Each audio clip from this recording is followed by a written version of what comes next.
আদিবাসী বাংলাদেশকে গড়ে তুলেছে বৈচিত্র্যময়, সেই আদিবাসীদেরকে নিয়ে করা হয় তামাশা। প্রতিদিন বিগত সালে যে সরকার এসেছে সেই সরকারই আদিবাসীদের নিয়ে তামাশা করেছে।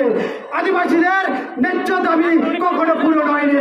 প্রতিবার আমরা জানি বাংলাদেশের আদিবাসী শান্তিপ্রিয়, বাংলাদেশের আদিবাসী কখনো রাজপথে নামতে চায়নি, কিন্তু আমাদেরকে বাধ্য করেছে রাজপথে নামতে।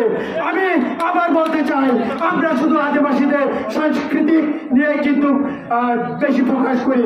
আদিবাসীদের যে দৈনন্দিনের দুঃখ প্রতিনিধিত্ব করবে এটা কোনো সরকারি ভাবে নাই। আমরা এই আদিবাসীদের একটা বিরাট অংশ এই সমতলে আদিবাসী রয়েছে। অবশ্যই এই আদিবাসীদের পক্ষ থেকে একজন প্রতিনিধি নির্বাচন করতে হবে।